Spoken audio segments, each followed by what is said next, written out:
Hey everyone, Mr. Sujano here. In this video, we're checking out the Comica STA-U1 microphone. Let's get started. Alright, to kick things off, Comica sent me this STA-U1 for a fair and honest review, and that's exactly what we're going to do here.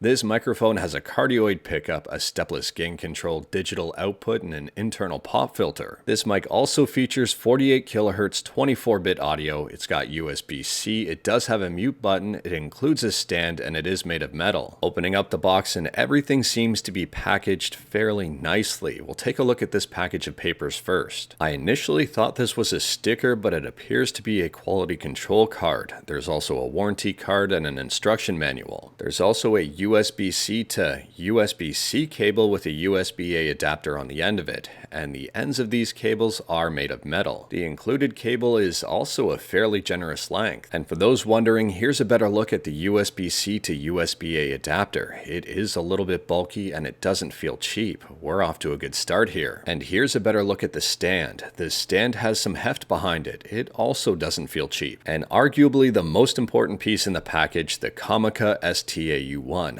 The body on this one is made of metal, although it's a lot lighter than I thought it was going to be.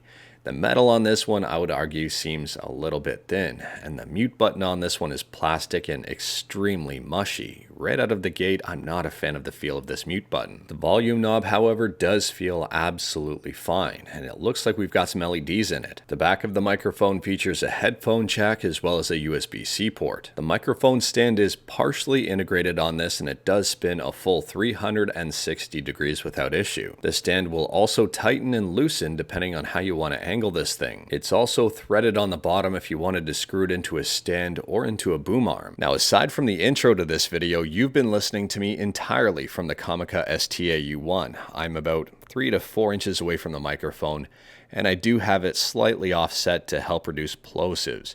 So what I'm going to do is pull the microphone away from me to hear the difference in sound when I'm further away from the microphone, and then I'll bring it closer to me so you can hear the sound when I'm up close to it. Now for this next test, I'll turn the microphone around to give you an idea of how this microphone sounds from different angles. And there might be some noise here just from my hands touching the base on this thing.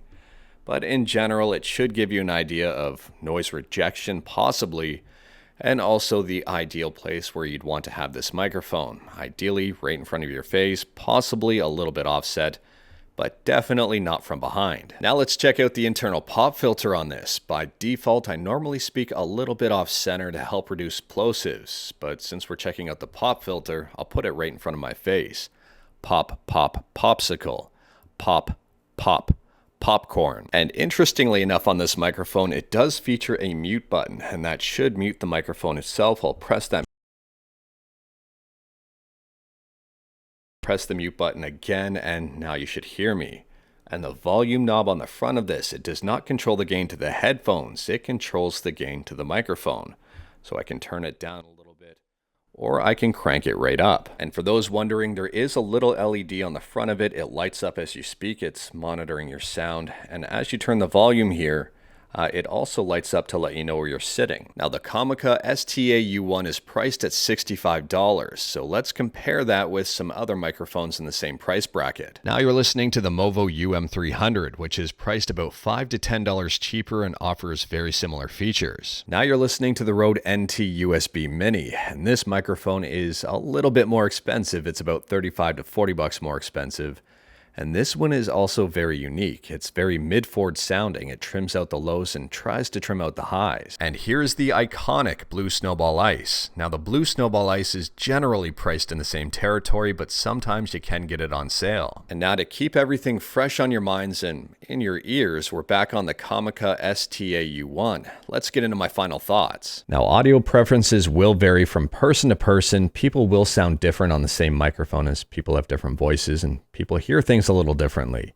But from a general perspective, I found this microphone to be a little bit thin. It does pick up a ton of background noise, so if you don't have a well-treated room, you will notice quite a bit of echo on here, like I did. I do like that this has USB-C, and I also really like the fact that it's got a gain knob on the front of it that adjusts the microphone as opposed to the headphone jack.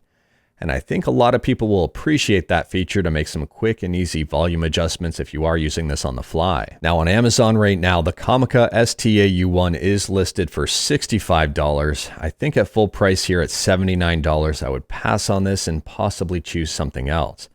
At $65, I mean, if you like the sound of this, then yes, but there is some hefty competition at this price point. So bottom line here, I think this microphone is priced a little bit too high for what you're getting in return, but at the same time here, I'll let you make that call yourself. Anyways, that is all I've got for you in this one. Straight to the point, all stuff and no fluff. Shoutouts to Comica for providing this for a fair and honest review. Let me know your thoughts about the STA-U1 in the comments below. If you like this video, leave a like. If you didn't like this video, leave a like. Hit that subscribe button, check out my other videos. Don't tempt fate, save your state.